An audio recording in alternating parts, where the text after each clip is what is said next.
Hi, Richard Lucas here. Thank you for viewing this video about how to get the hosting right for an open coffee meetup. It's aimed at leaders, hosts and team members.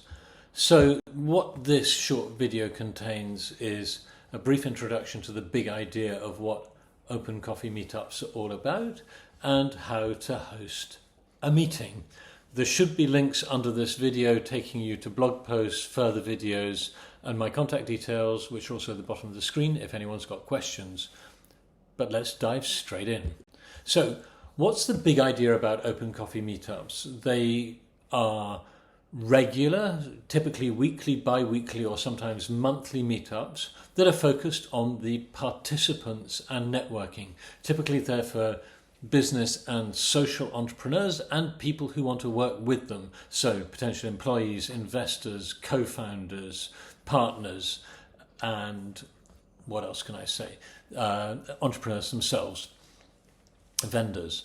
And the point about the meeting is it's not a typical speaker meeting where some important person or a group of important person are going to be on the panel and they're clapped and supported, and their egos and the team egos and the vendor sponsor egos feel great and everyone else is there to make them feel great. The point about the open coffee meetups is the participants are the content, the participants are important, it's for the participants.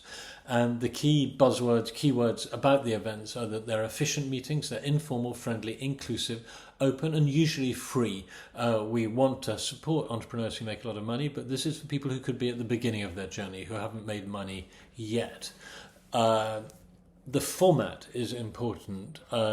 All the participants get a minute to answer 4 questions to everyone in the room. Who they are, what they do, what they can offer, and what they want. And we call that point to multi-point because everyone in the room gets to find out what everyone in the room is up to and what their offer is and what their ask is.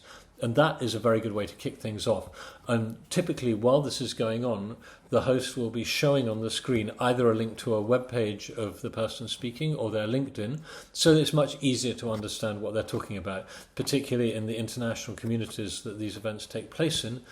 Some of the people may not have English as a first language, and it's really important to make it as easy as possible for everyone to understand.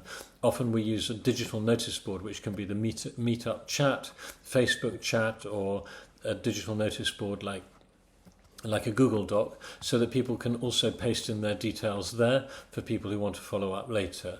And after the presentation part of the meeting is done, where that is usually up to an hour, typically for a morning meeting, say from 8 till 9, the host ends that stage of the meeting, and then people can follow up with the people who are of most interest to them, again with a bit of curation. So that means that you spend some of the meeting finding out about everyone, and some of the meeting following up the ones who are most relevant to you, who you want to do business with, who you want to help, or who can help you. And it's not just for business people. Generally speaking, as a host, I say we want this meeting to be for everyone who wants to take their lives forward. And I've been doing this in parallel to a busy business career. I've probably hosted at least 200 meetings over the last 10 years, and I'm recording this in 2023.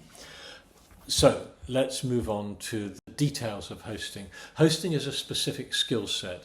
Look in the show notes, the description under this video for links to Mark McKergow's excellent TEDx Kazimierz talk about hosting as a form of leadership. Also, he's written a book about it, and this is a skill set that's worth getting good at. People don't realize how important it is often. We think it's very important. If you want to do a world-class event, you need world-class hosting. So things you need to worry about for the host is, one is what happens before the meeting. Make sure things are well set up beforehand.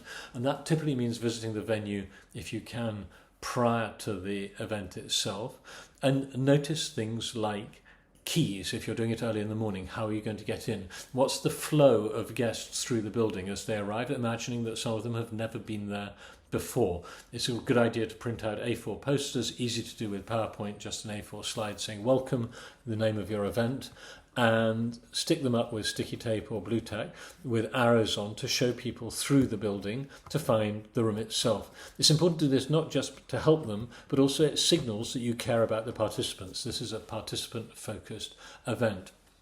I typically use 4x2 A4 sheets with the logo of the event on, and sometimes a link to the venue, not the venue, the event app like Meetup or Eventbrite, showing how people can find the event if they see a badge later, and just write their first name on, so that as people arrive you welcome them. I don't pre-print because usually there's quite a high no-show rate and it's nasty to chuck half the badges in the bin because you printed on Wolfgang, Francois and Susanna who haven't showed up. Just write it on, which also is on brand with the low-cost informal culture. You need to make sure there's Wi-Fi, projector and screen, and also prepare the room in a way that suits the informal atmosphere. Typically, concentric rings of seats in a circle is good, space at the back for people to leave their coats, and I like to have some music, typically informal, light jazz music to get away from the serious meme. That also helps the early arrivers find the venue, and as people start to arrive, don't turn the music up, turn it down. Once a bunch of people are talking, then you need to focus on making it quiet enough for them to talk to each other. The music is to attract people. People didn't come for the music. Make sure you're friendly with the staff as well. If there's a doorman, receptionist who people are going to meet on the way in, take the time to introduce yourself, find out their name and explain to them what's going on so that they can be part of the welcoming crew. And if you have volunteers to help you, make sure they're on hand to do the welcoming. There's a whole separate video on the welcoming process that I can share with you. In terms of how the meeting starts, typically in some cultures not everyone's on time, and I like to have a soft start. That means if the meeting's scheduled to start at 8 a.m, around 8 a.m. I clap my hands and say something like, we're starting soon, so if you'd like to find a seat, and while you're doing so, we're waiting for the last people to arrive, please find someone you don't know and introduce yourself. That way you start the activity on time for the people who've showed up on time. It's bad practice to start late for the benefit of the latecomers against the people who are punctual. It's a good idea to get across housekeeping and values slides.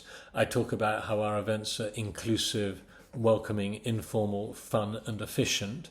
And inclusivity means we're tolerant. Everyone is welcome. This isn't, I'm a white, privileged, older man, but there will be people in the room who don't meet that sense of privilege. And while people like me might not notice if we don't get a friendly welcome, if you're from a less prestigious background or culture, it's really nice if you're from Afghanistan or Zambia, taking from the beginning of the alphabet or the back, to be positively welcomed. And we like to be open to old and young, men, women and other genders, and rich and people who are not rich. Everyone is welcome at our events, and it's good to say that explicitly.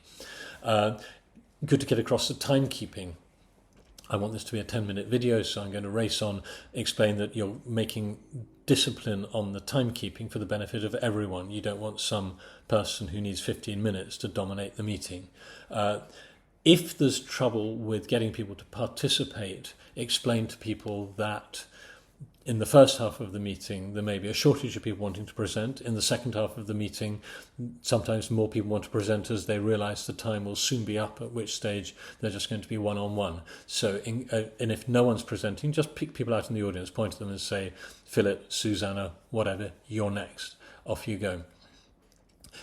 I give feedback to people presenting as they present in order to enable them to learn from me. So if someone's looking for a job, looking for a vendor, looking for a client, a co-founder or a friend, I always congratulate them. If they're an NGO, I point out that that sort of person is also welcome, and I make the diversity of the meeting a feature that people can celebrate. Towards the end, you need to wrap up. You can tell people there's only a few minutes to go as you approach the 1 hour deadline. And then it's a good idea to thank you and have a few calls to action, including to spread the word, volunteer to join the team, and to bring people along next time. And finally, as you let people do the one-on-one networking, it's a good idea to kick that off with an icebreaker. So as you end the hosted part, say, find someone new, talk to them about the most interesting idea you had this morning, and let them then move around the room, or perhaps blow a whistle or ring a bell and tell them it's time to move on after every 5 minutes or so. Post-event follow-up, get you and your volunteers to put the room back in order, thank the staff in the building, and obviously then send messages to the people who've helped make it happen saying thank you to them. Capture the email addresses of the people who showed up via Meetup or your registration app, add them to your mailing list, and you have hosted your first meeting. If you enjoyed this, please share it. If you find it useful, send me some feedback. If you have any questions, feel free to ask. Thank you very much.